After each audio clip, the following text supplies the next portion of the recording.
Are you a product manager who wants to understand how great products are built? Or maybe you're someone who's preparing for his product interview and want to prepare for the favorite tech product question? Congratulations, your search stops here. Because in this video, I'll walk you through the Airbnb app and try to explain what makes a good product.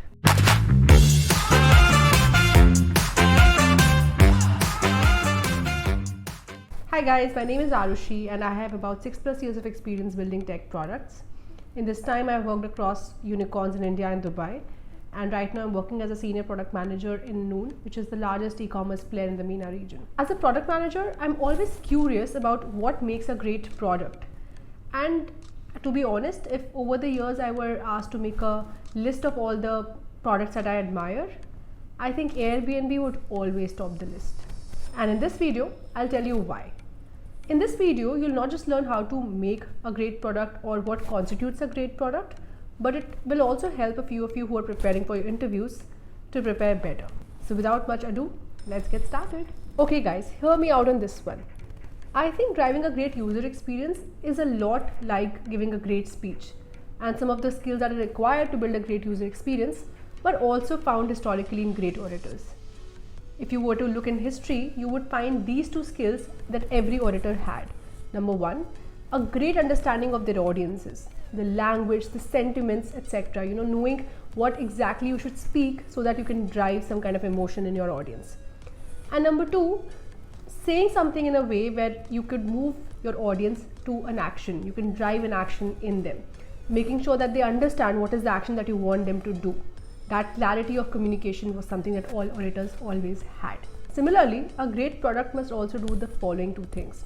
Number one, a great understanding of your users. What is it that they're expecting at every point in the journey?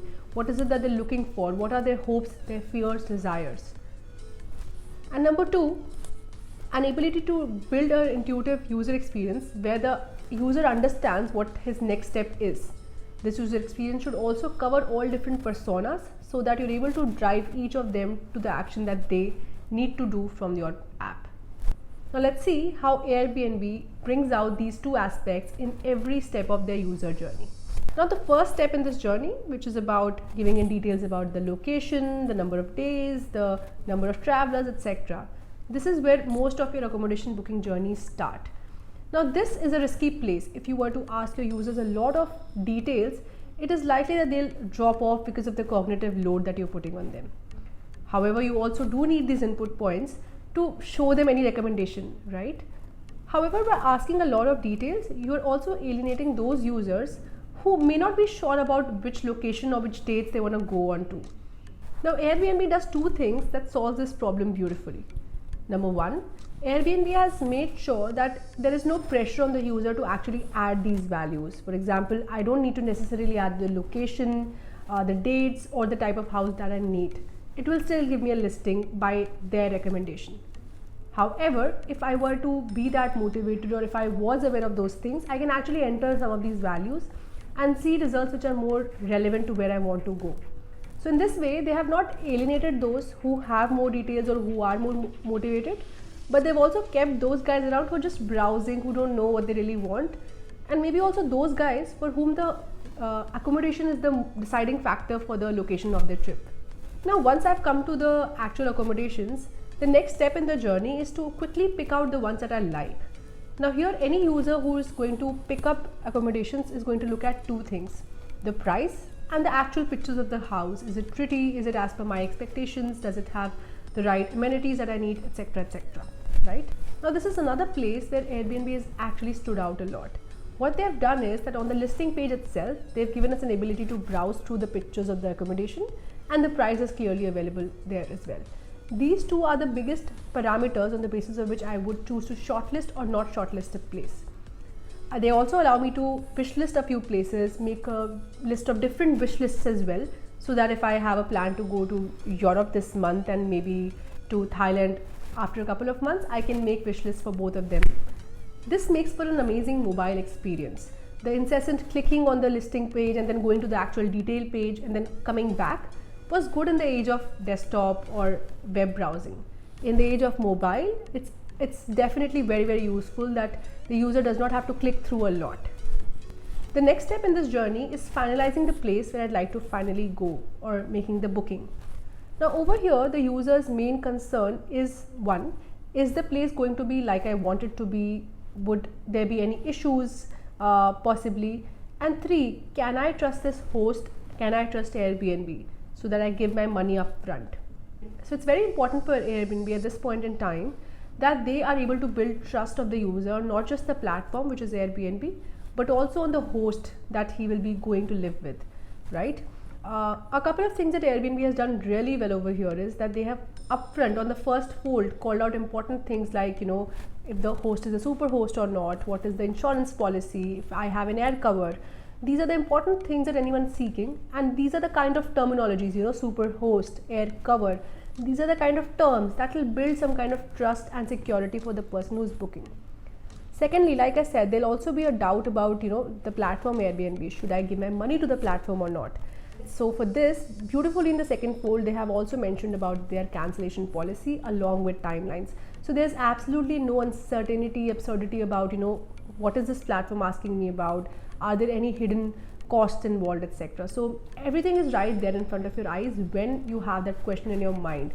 So the experience is so intuitive, it understands the user so well that I think there's absolutely no doubt that anyone would convert to the next step of making the actual booking.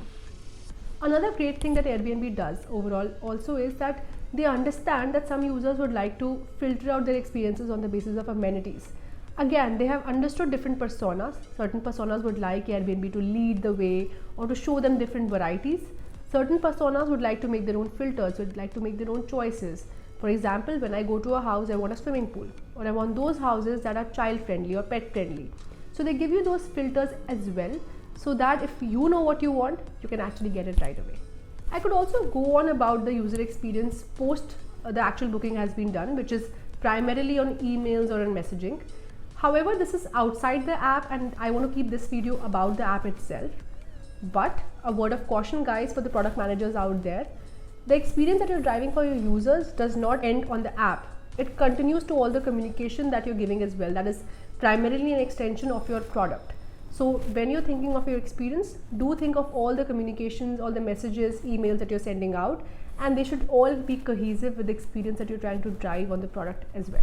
So this was about the Airbnb's overall journey of booking or making a booking on the app. I would also like to call out a few things that sustain throughout the experience. Number one, creator of Gmail, Paul Bouquet, had a rule that every interaction should be faster than 100 milliseconds. And why is that? Because when an interaction is faster than 100 milliseconds, it feels instantaneous. Airbnb has taken this rule to the heart, and that's why their entire user experience is so magical. The second thing is that the app is very decluttered. It is very easy for the user to know what's the next step expected from him at every point in the journey. Guys, if there was one takeaway from this video, it's this. A simple, intuitive product experience goes a long way in building the user trust on your platform.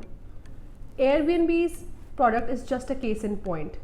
However, there are numerous such products in existence that actually do this day in and day out.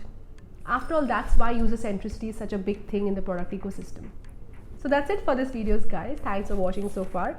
If you like this content, please like and subscribe to this channel. And if you have any suggestions or comments for us, please leave them in the section below. I'd love to engage with you over there. I'll see you next time. Ta-da!